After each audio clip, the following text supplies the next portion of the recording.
Enfoque al pie del tiempo con Socorro Díaz.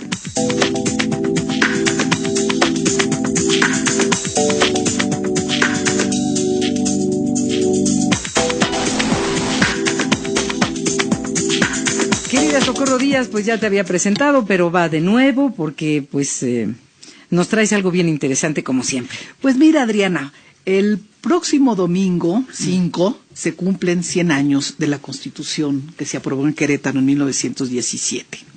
Entonces, por ese tema, por ese hecho, quiero hacer algunas breves referencias históricas. Uh-huh.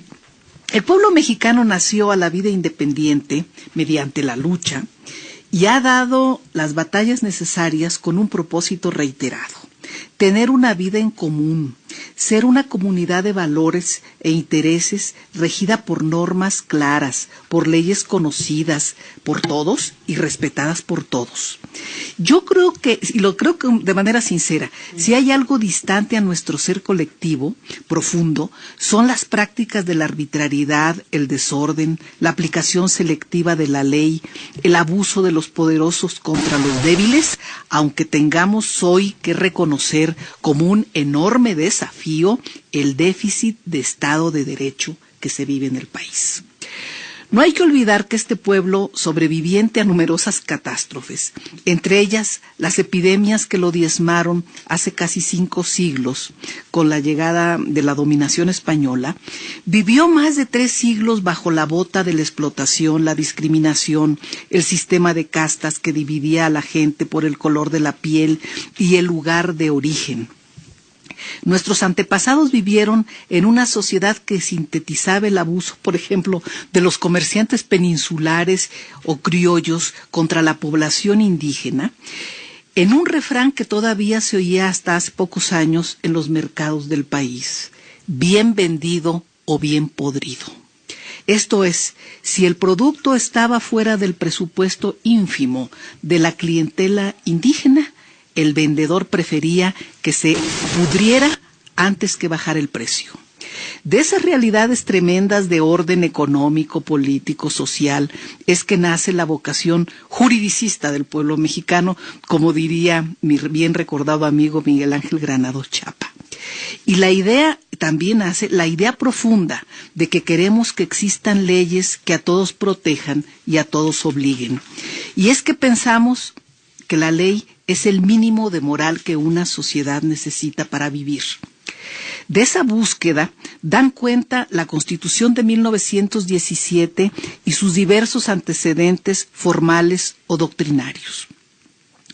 Yo ubico como uno de los antecedentes más profundos los sentimientos de la nación de Morelos en 1813, la Constitución de Apatzingán en 1814, la Constitución de 1824, que nace o busca la organización institucional de una república federal y representativa, que son bases fundamentales que hoy perduran contra los sueños imperiales que encarnó Agustín de Iturbide.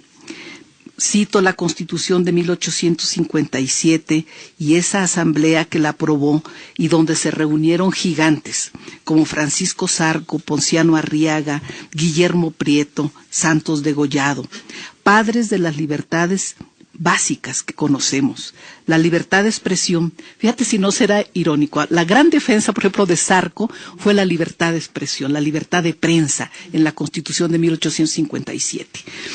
Y es irónico que estemos a punto de cumplir 100 años de una constitución posterior, la de 1917, y tengamos en estos días una discusión por el intento del IFT de robotizar a los comunicadores. Sí. O sea que ahora no pueden decir nada que parezca una opinión. Bueno, nada me extraña, Adriana, de este tipo de confusiones, porque, bueno, en Internet se llega a calificar a Ponciano Arriaga y a Francisco Zarco, los voy a citar entre comillas, como entre extremistas políticos.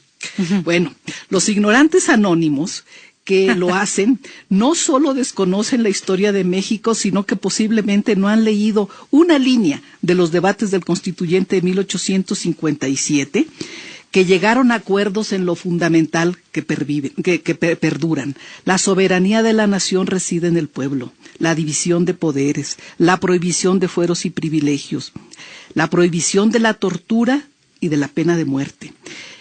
Los límites a la acumulación de bienes raíces en manos del clero, que llegó a poseer la mitad del territorio nacional. Sí, esa es la base, sí. Por eso son extremistas.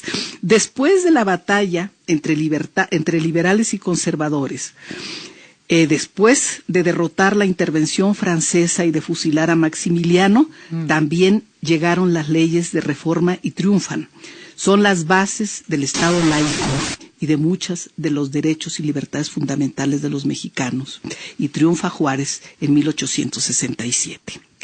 Tras la cruenta guerra civil que conocemos como Revolución Mexicana, en la cual perdió la vida alrededor de 1 millón de mexicanos, de los 10 millones que éramos entonces, que habitaban el país, el grupo revolucionario que ganó esa guerra, el del presidente Venustiano Carranza, se reunió en Querétaro, en el llamado Teatro de la República, para debatir y aprobar el texto constitucional que desde finales de los años 20 del siglo pasado ha dado a México el sueño posible de que un pueblo puede tener al mismo tiempo libertades y justicia social. Que la democracia puede tener resultados a favor de la gente que trabaja mucho y recibe poco de la riqueza que se produce en el país. Buscando en mi biblioteca, porque estoy escribiendo un nuevo libro, la obra de Lucas Alamán, ese gran intelectual conservador que tuvo México, me encontré los 2 tomos de los discursos políticos de don Jesús Reyes Heroles. ¡Qué hombre! Así es. Ya no hay de esos. No, un personaje excepcional, sí. ¿no? Un gran pensador y un gran hombre revolucionario y liberal. En Querétaro, el 4 de febrero de 1973, al hacer un homenaje a esa ciudad a la que llama de suave hondura mexicana, recuerda que en 1848, por ejemplo, lo que quedaba del Congreso mexicano tuvo que ratificar los tratados de Guadalupe Hidalgo para poder dar fin a la guerra de invasión y despojo que cometió Estados Unidos contra nuestro país. Y así salvaguardar lo que quedó de nuestro territorio y establecer una época de paz y de dignidad. Recuerda que esa ciudad fue escenario en 1867 del fusilamiento del archiduque que soñó ser emperador de un pueblo que no anda buscando quien lo mande, ni lo buscaba entonces. Maximiliano. Y se mandó el mensaje al mundo, eso es cosa mía, no de don Jesús, de que quien invade a México solo sale de aquí con los pies por delante. Querétaro fue desde noviembre de 1916 hasta enero de 1917, solo fueron 60 días, dice don Jesús, pero de ahí salió un documento que abre al mundo el camino del constitucionalismo social. Lo hicieron los constituyentes como pacto social, como medio de paz, como programa histórico que debe cumplirse. Y aquí voy a citar un párrafo de él, de don Jesús Reyes Heroles.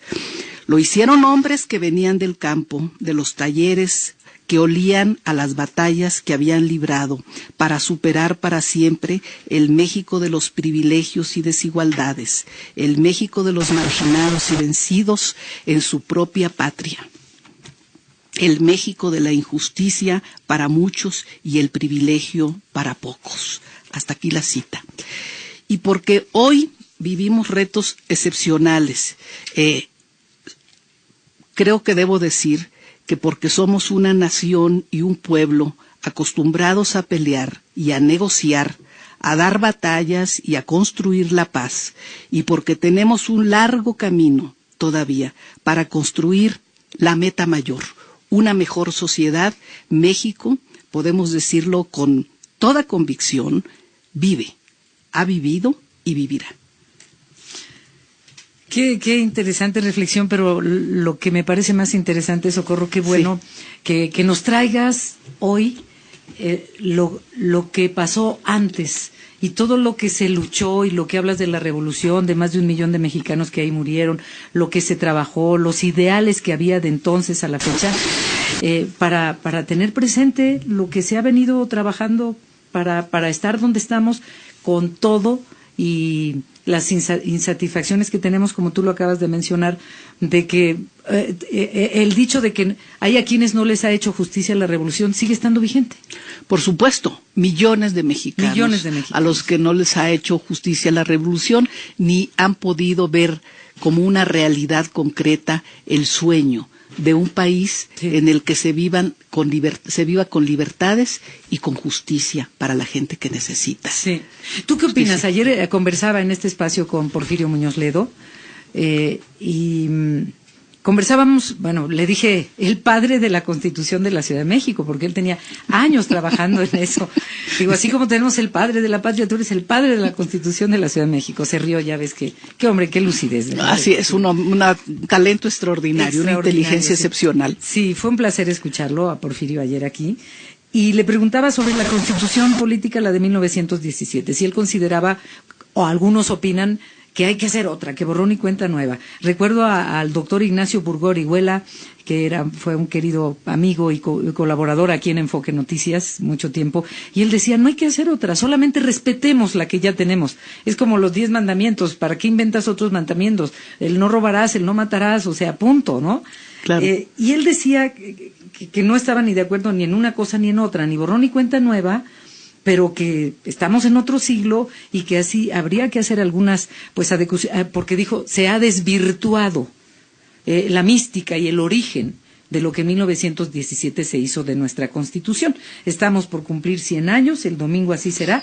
¿Y tú qué opinas? Porque a la Constitución de 1917 se le han hecho 699 modificaciones y muchas de ellas a modo de quienes en el Congreso para su conveniencia era lo mejor.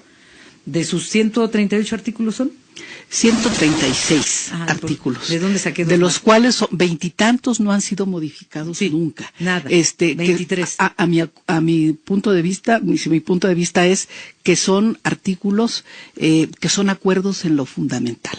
O sea, de los que no se pueden tocar porque con base en ellos puede vivirse en condiciones de un pacto social, de un acuerdo básico que permita a los mexicanos tener instituciones, que las instituciones sean estables y que podamos tener una convivencia relativamente pacífica y civilizada. Uh-huh. Digo, eso sí me parece que es una realidad. Ahora, yo nunca he creído que la Constitución sea un documento intocable.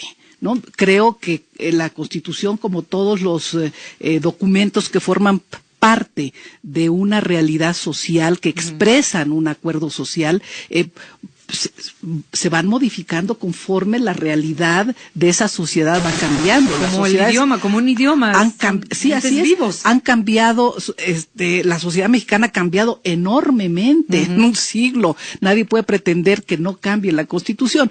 Yo pienso, y lo digo con franqueza, que en los últimos años se le han hecho agregados a la Constitución sin mucha, lo que llaman técnica jurídica, sin mucho conocimiento de lo que es, pues, el rigor con que se debe redactar un documento que es un documento mayor de orden histórico que rige la vida de la nación.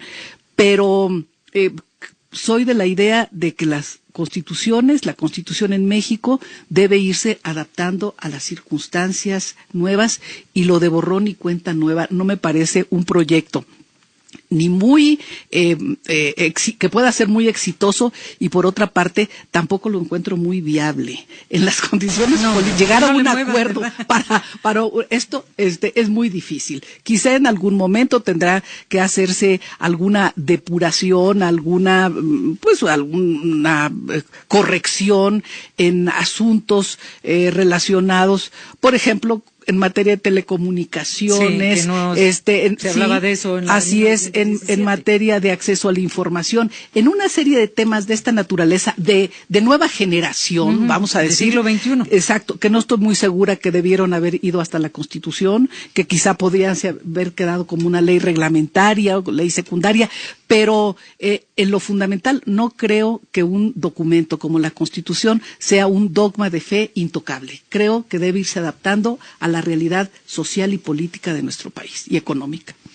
Pues qué placer siempre escucharte, y tu antecedente histórico pues nos enriquece para que tomemos nota de lo que se ha luchado y de lo que hay que que seguir luchando, ¿eh? Sí, necesitamos deber hacer un gran esfuerzo por superar esto que los técnicos llaman un déficit de Estado de Derecho. Necesitamos que las leyes se respeten y sean normas que a todos obliguen y a todos protejan. Así es. Además del déficit presupuestario que tenemos, ese ya es asunto de Martín Carmona. Así es.